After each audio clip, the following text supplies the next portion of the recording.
आज राज्यात दोन मोर्चे धडकत आहेत। एकीकडे मुंबईच्या वेशीवर म्हणजे ठाण्यात मोर्चाला सुरुवात झाली आहे, तर दुसरीकडे कोकणात म्हणजे चिपळूणमध्ये ही मराठा क्रांती मोर्चाचं भगवं वादळ पाहायला मिळतंय। या बातम्यांवर आपली नजर असणारच आहे, पण वळूयात बुलेटिनकडे। मराठ्यांच्या मोर्चाचा एल्गार आज ठाण्यात पाहायला मिळतोय। 3 हात नाक्यापासून मराठा मूक मोर्चाला सुरुवात झाली आहे। लाखो मराठा बांधव ठाण्यातल्या मराठा मोर्चात सहभागी झालेत। मराठा मोर्चाच्या पार्श्वभूमीवर ठाण्यातील वातावरण देखील भगवं झालंय। मुंबईच्या दारात आलेल्या मराठा मोर्चासाठी पोलीस यंत्रणा देखील सज्ज झाली आहे। आतापर्यंतच्या मोर्चापैकी ठाण्यातला मराठा मोर्चा विक्रमी ठरण्याची शक्यता आहे। यापूर्वी देखील कोल्हापूर, अहमदनगर, पुणे आणि नवी मुंबईतल्या मोर्चानं गर्दीचे उच्चांक मोडलेले होते। 3 हातनाक्यापासून सुरुवात होणारा हा मोर्चा गोखले रोडवरून गावदेवी मैदानाला वळसा घालून तलावपाळी, चिंतामणी चौक, टेंभी नाक्यामार्गे जिल्हाधिकारी कार्यालयावर धडकणार आहे। त्याशिवाय Nitin company, Cadbury junction, Majiwada junction, Saket complex, Thane college इथूनही मोर्चेकरी जिल्हाधिकारी कार्यालयाजवळ एकत्र येतील। कोपर्डीतल्या नराधमांना शिक्षा, ॲट्रॉसिटी कायद्यात बदल, आरक्षणासह इतर मागण्यांवर सध्या मराठा समाजानं राज्यभरात एल्गार पुकारलाय। मराठा क्रांती मूक मोर्चासाठी 1,500 पोलीस बंदोबस्त ठाण्यात तैनात आहे। शिवाय मध्य रेल्वे मराठा क्रांती मूक मोर्चासाठी खास 40 विशेष लोकल्स सोडणार आहे।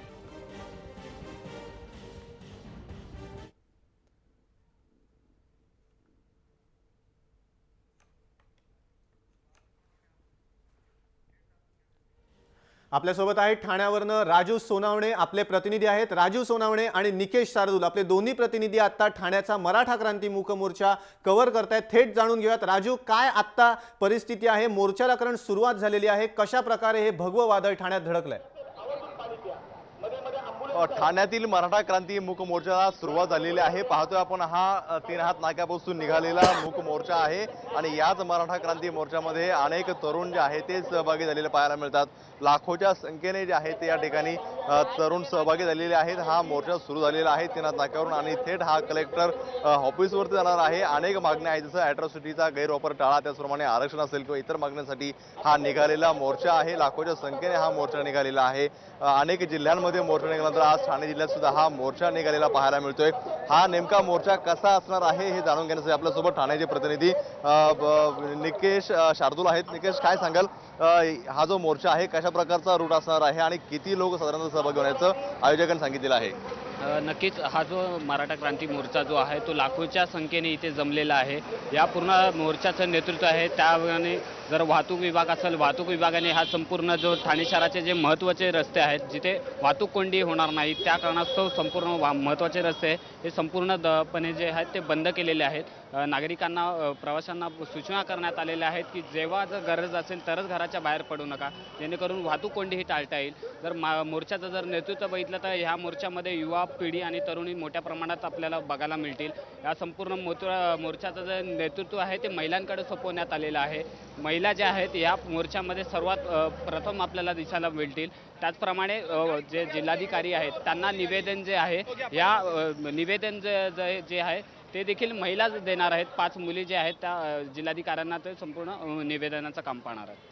पाहतो आपण निकेशने सांगितल्याप्रमाणे जे आहे ते हे आंदोलन जे आहे ते मोर्चा जो आहे तो सुरू झालेला आहे। महिला अग्रगण्य असणार आहे, 5 मुली ज्या आहेत त्या निवेदन देणार आहे।